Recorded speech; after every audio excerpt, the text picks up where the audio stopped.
RTI Live News. Ask for right. RTI live news కి స్వాగతం. పార్వతీపురం మన్యం జిల్లా జిఎమ్మవలస మండలం రావాడ ఒట్టిగడ్డ రిజర్వాయర్ ప్రాజెక్టు ఎడమ ప్రధాన కాలువలు సిపిఎం పార్టీ జిల్లా కార్యదర్శి వర్గ సభ్యులు కొల్లి గంగూనాయుడు రైతులతో పరిశీలించడం జరిగింది. ఈ సందర్భంగా గంగూనాయుడు మాట్లాడుతూ ఒట్టిగడ్డ రిజర్వాయర్ ప్రాజెక్టు దిగువ ఆయకట్టు సుమారు 17,000 ఎకరాలకి కానీ రిజర్వాయర్ 10,000 ఎకరాల కంటే ఎక్కువ సాగునీరు అందించడం లేదని, ఒట్టిగడ్డ రిజర్వాయర్ ప్రాజెక్టు దిగువన ఇప్పటికీ కూడా 50% నాట్లు వేయలేదని, కాలువలో జంగిల్ క్లియరెన్స్ గానీ కాలువల్లో ఉన్న పూడిక తీత పనులు చేయకపోవడం వలన కాలువలో నుండి నీరు పారడం లేదని, దీని వలన ఒట్టిగడ్డ రిజర్వాయర్ పరిధిలో ప్రాజెక్టుకు ఆనుకుని ఉన్న గ్రామాలైన తుంబలి, అల్లువాడ, అలమండ, సికబడి వంటి గ్రామాలకు కూడా సాగునీరు అందడం లేదంటే రావడ ఒట్టిగడ్డ రిజర్వాయర్ ప్రాజెక్టులో ఉన్న కాలువలను ఇరిగేషన్ అధికారులు ఎంత నిర్లక్ష్యంగా వదిలేశారో అన్నది అర్థమవుతుందన్నారు. ప్రతి సంవత్సరం ఇరిగేషన్ అధికారులు ప్రభుత్వం నుంచి నిధులు మంజూరు చేయించి సరిగ్గా వర్షాకాలంలో పనులు ప్రారంభించి తూతూ మంత్రంగా చేస్తున్నారన్నారు. ఇప్పటికైనా రావడ ఒట్టిగడ్డ రిజర్వాయర్ పరిధిలో కుడి ఎడమ ప్రధాన కాలువలను జంగల్ క్లియరెన్స్ పూడికితీత పనులు వెంటనే చేసి చివరి ఆయకట్టు వరకు సాగునీరు అందించాలని డిమాండ్ చేశారు. జిఎమ్మవలస మండలం రావాడ ఒట్టిగడ్డ రిజర్వాయరు కిందన 17,000 ఎకరాల భూమికి సాగునీరు అందించాలి. ఈ ప్రాజెక్టు కిందన ఈరోజు కూడా సగం దమ్ములు కూడా జరగలేదు, నాట్లు జరగలేదు.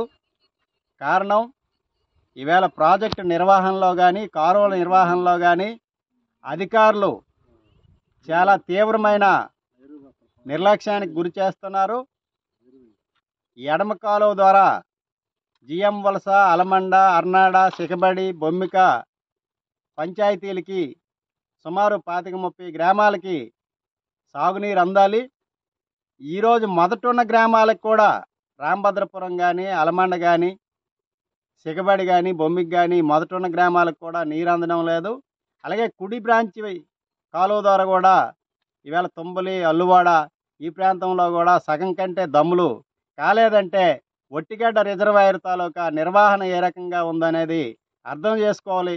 ప్రతి సంవత్సరం ఇంజనీరింగ్ అధికారులు ఏఈ దగ్గర నుంచి ఈఈ వరకు కోట్ల రూపాయలు తీసుకురావడం, పనిచేసినట్టు చూపించడం, తినేయడం తప్ప సక్రమంగా పనులు జరగడం లేదు. జంగిల్ క్లియరెన్స్ చేయలేదు, మట్టిపై సిల్ట్ క్లియరెన్స్ చేయలేదు. కాబట్టి వెంటనే సిల్ట్ క్లియరెన్స్ చేసి, జంగిల్ క్లియరెన్స్ చేసి చివరి ఆయకట్టు వరకు నీరు అందించాలని ఈ సందర్భంగా డిమాండ్ చేస్తున్నాం. అలాగే గత సంవత్సరం జైకా నిధులు 42 కోట్ల రూపాయల నిధులు ఈ ప్రాజెక్టుకి వచ్చినాయి. ఇందులో కొంత పని జరిగింది.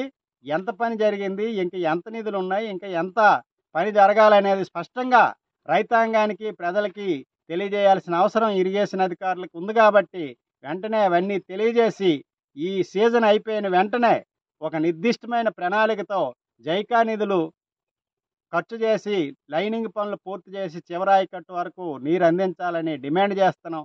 లేకపోతే రైతాంగాన్ని కదిలించి పెద్ద ఎత్తున రానున్న కాలంలో ఆందోళన చేస్తామని చెప్పి సందర్భంగా హెచ్చరిస్తున్నాం.